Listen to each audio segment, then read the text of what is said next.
আসসালামু আলাইকুম রহমতুল্লাহ। প্রিয় দর্শক শ্রোতা মণ্ডলী, এত জল্পনা কল্পনার পর আপনারা কি একটি বার চিন্তা করেছেন বাংলাদেশের দুইটি দল আওয়ামী লীগ আর বিএনপি, এই দুইটি দল এত এত সংঘর্ষ লাগার পরও আওয়ামী লীগ কিন্তু তারা বুক ফুলেই কিন্তু ক্ষমতায় বর্তমানে আছে। কিন্তু আপনারা কি একটিবার চিন্তা করেছেন এই দলটিকে দমন করার জন্য কতই না চেষ্টা করেছে? ইসলামী আন্দোলন থেকে শুরু করে বাংলাদেশের যত আনাচে কানাচে যত রাজনৈতিক দল আছে, আওয়ামী লীগ দলটাকে তারা তছনছ করার জন্য অনেক চেষ্টাই তারা করেছিল। অবশেষে কিন্তু পারে নাই। আওয়ামী লীগের জায়গায় কিন্তু বহাল রয়েছে। প্রিয় দর্শক শ্রোতা মণ্ডলী, সমস্ত দলে কিন্তু বর্তমানে হয়তো তারা এখন আর পারছে না, তারা আর কুলাইতে পারছে না। তারা এখন বর্তমানে স্থগিত হয়ে কিন্তু বসে আছে।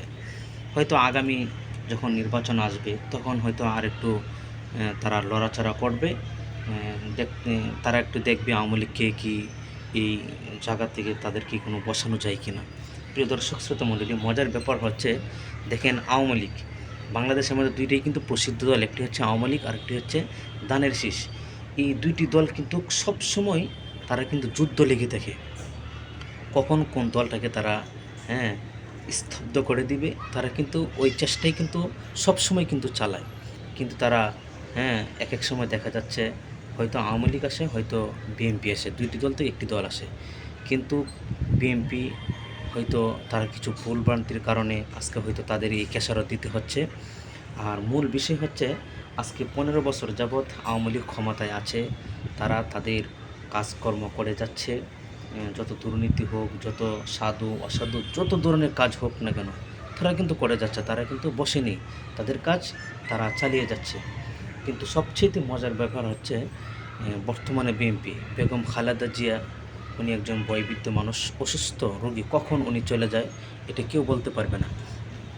আর মূল বিষয় হচ্ছে, এই দলের যিনি মহাসচিব মির্জা ফখরুল ইসলাম আলমগীর সাহেব, উনি কিন্তু অনেক অসুস্থ। তো আমরা দেখতে পাচ্ছি কেবলমাত্র নির্বাচন, বাংলাদেশ থেকে কেবলমাত্র নির্বাচন গিয়েছে, হয়তো আরও 5 বছর পরে এখন আপনি যতই চেষ্টা করেন এই দলটিকে আপনারা দমন করতে পারবেন না। কমপক্ষে আরও 5 বছর আপনাদের অপেক্ষা করতে হবে।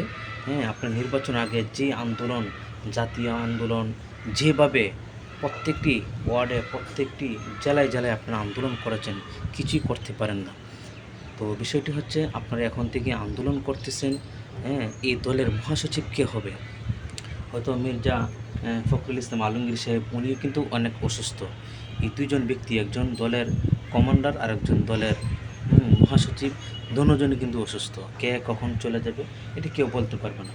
তো এই দলটিকে ধরে রাখার জন্য কে ঘুরছে পিছনে পিছনে? আজকে আমরা দেখছি বিভিন্ন জায়গায় তাদের মিটিং মিছিল কিন্তু চলছে কিন্তু। তো আমরা চাই আপনারা যেভাবে আছেন, কাজ করতেছেন, কাজ করতে থাকেন। আর আপনাদের দলের যারা নেতারা আছে, মাঝে মধ্যে অন্যদিকে একটু তাকাবেন, মানুষের দিকে, মানুষকে নিয়ে কাজ করার চেষ্টা করবেন।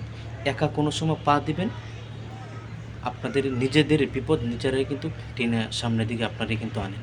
তো এই বিষয়গুলো লক্ষ্য করবেন। আপনাদের কাছে এমন কিছু কুচির্ণ কুচির্ণপূর্ণ কিছু মানুষ আপনাদের মাঝে আছে, যারাই কিন্তু আপনাদের এই দলটিকে তারাই নিজের হাতে ক্ষতি করেছে। তো আশা করছি সামনে মহাসচিব কী হবে, আগামী ভিডিওতে আপনাদের সাথে সাক্ষাৎ হবে ইনশাআল্লাহ। আসসালামু আলাইকুম রহমতুল্লাহ।